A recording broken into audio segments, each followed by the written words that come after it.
Okay, so I showed a tiny little bungalow in the west side of Toronto this past week to one of my clients. 1950s, 1960s old bungalow.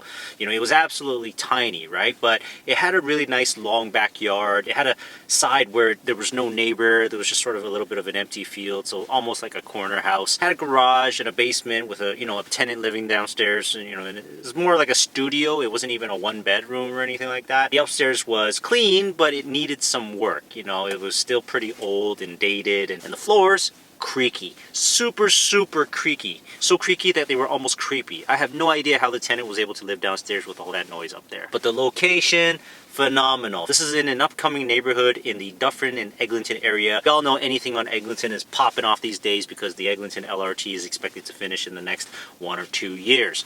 We hope. But this particular house was actually within walking distance of the Eglinton West subway, which makes it that much more attractive. And I did sell a newer house in the area not too long ago, just a few months ago in that particular area, but except that house wasn't actually walkable to the subway, but this one is. They had almost 40 offers on the property. 40! Can you believe it? And after talking to the listing agent, they told me that they had 175 showings in 1 week.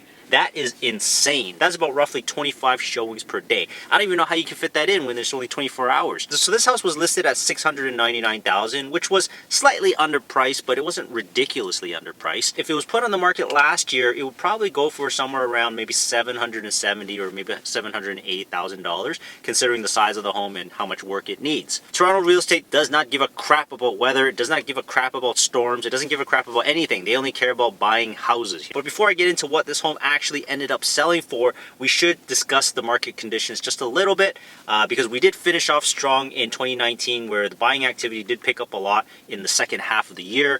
We haven't had any major interest rate hikes or any shocking news that would, throw the market off kilter. Interest rates are actually, very low right now. We're looking at about 2.5% to 2.8%.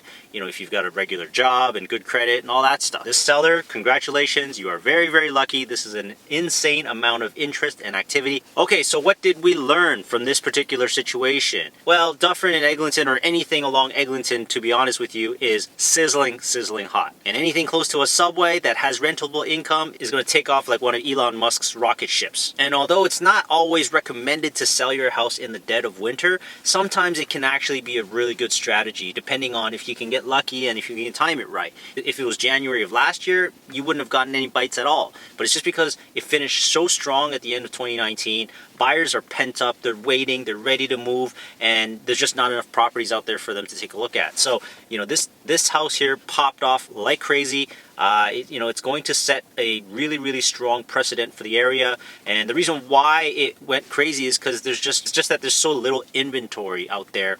In January, there isn't a lot of houses that were being prepped over the holidays to be sold for January. But in the spring, usually you find that it's not this mad and crazy and insane because you have other houses to look at, right? There's actually other properties to try and, decide on. So if you're a buyer in this market, yes, it is shocking. It is absolutely crazy. Almost 140% over asking. But again, like I said before, we are in a very low inventory environment. This particular home was walkable to a subway and the future Eglinton LRT. And of course, interest rates are very low. So as a buyer, what you're going to need to do is you really need to think about whether you want to participate in that type of bidding activity. So you may have to start, opening up your mind to different types of properties, maybe in different locations. Maybe think about being on a bus route instead of being on a exact subway route. Or just go for a condo. That's what many of my clients are doing because it's just a good place to get started and the condo market's doing well. And if you go into any type of situation where there's more than, say, 3 offers, you should be prepared that you're probably not going to be able to go in with any conditions, right? So mentally prepare yourself for that and then just really focus on the price and the closing date. In a situation like 40 offers, you're just going to have to give up everything as a buyer. And I know it sucks, but it's just the state of the market, state of the conditions, and we just have to deal with it.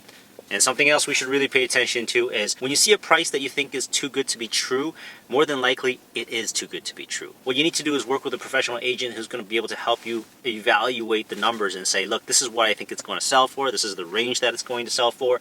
But again, it's going to depend on what the market conditions are. That's why I talk about market conditions so much, because it's so important, because it gives us an idea of how many buyers there are out there, and how aggressive and active they are looking. Bring a more critical eye to the listing price, and in some cases, don't trust the listing price at all.